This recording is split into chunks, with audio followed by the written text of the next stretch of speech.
Thank you very much, Sue, and it's great to be here, albeit a wet and cold day, because this is International Wildlife Day, and it's amazing that you can now drive from Dublin to Cork and have an absolutely clean windscreen, because there's so much of a decline in our insect population.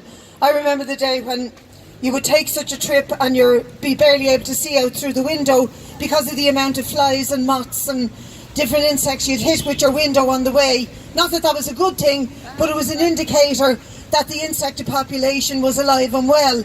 And in a short few years, we have annihilated 60% of our insect population on the planet.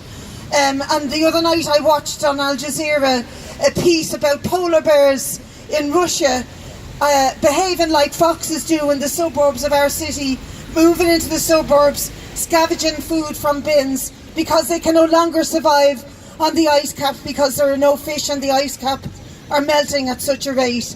It's a terrible tragedy. It's a mortal sin in many ways. It's something that I hope we can reverse, but I know we will not be able to stop this decline or even begin to reverse it unless we change the system under which we live. And every day I am more and more convinced of that. Every day when I witness what goes on in the body politic, I am more convinced that it is absolutely going to have to be system change before we can deal with climate change. I was going to give you a couple of small examples. Sue mentioned a bill that we have, People for Profit have going before the Dáil, which is basically a climate emergency measures bill. It's not the most radical measure in the world, but it simply says that the Minister shall cease issuing any further licences for the exploration of fossil fuels as long as the carbon levels in the atmosphere are above 350 parts per million. They're currently at about 415 parts per million. It's not the most radical measure because it doesn't say that no more gas or oil under current licences is to be taken out of the oceans, but it says stop exploring for it, stop issuing the licences.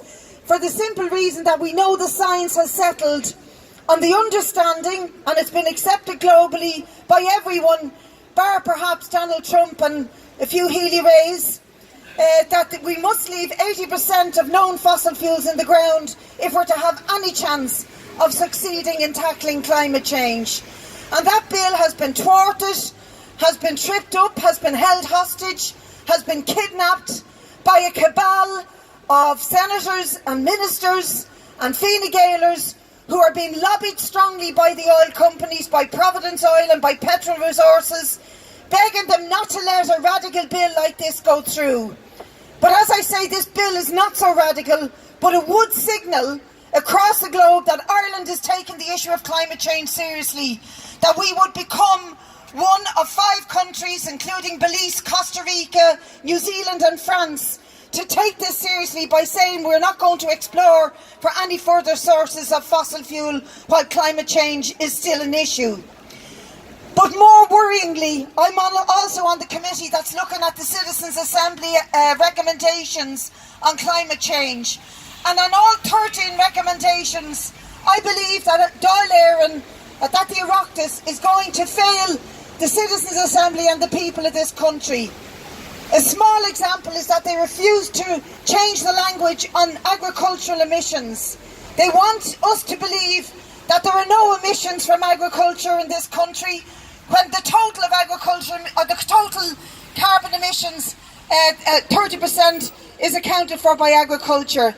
They don't want that in the language. They don't want to challenge the export policies of On Board Bia. They don't want to see the size of the herd reduced. In fact, they want to see it increased. They don't want to seriously spend money on retrofitting public homes and buildings throughout the country. They don't want to change the licensing laws or to fast track them so that we can get more offshore wind production happening ASAP. I believe this is going to be a massive failure. The only thing they are passionate and agreed upon is implementing a rapid increase in carbon taxes on consumption.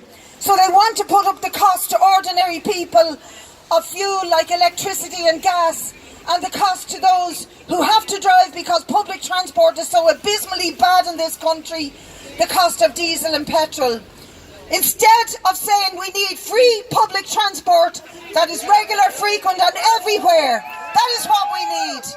Instead of saying we need a retrofitting of all homes so that people don't burn carbon to stay warm and dry.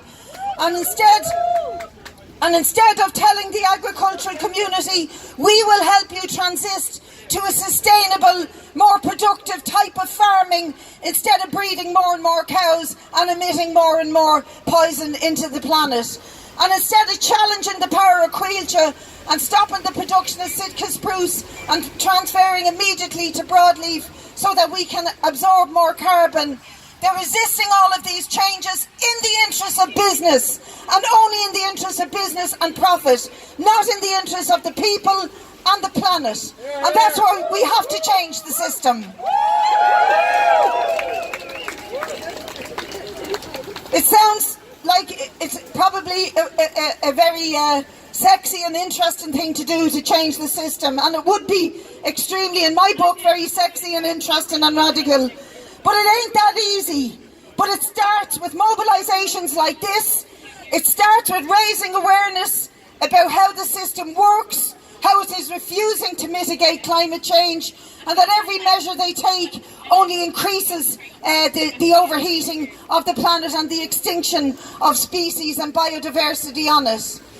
And once we start making people aware, having that conversation and getting out and taking direct action like we're going to do today, we can really be part of something that is changing and is moving across the globe. I watched footage of the school children strike in Hamburg the other day, and my God, it was heartening to see tens of thousands of young people leave their schools and come out and march and demand that the system acts in favour of their future.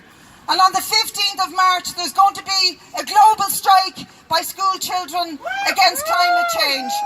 I'm pleading with everybody to put your back behind that, to talk to your parents, your sisters, your brothers, if you're a school teacher in particular, to raise the issue with your principal, with the kids at school, and do your best to make this spread like wildfire, like the sort of wildfire that we need, the action of people power and young people bringing their voices to the fore.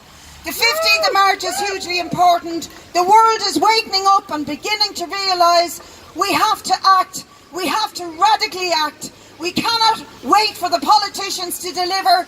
People power must deliver to stop climate change. People power! Thank you so much, Brid. And speaking of school strikes now, we have two school strikers here to say a few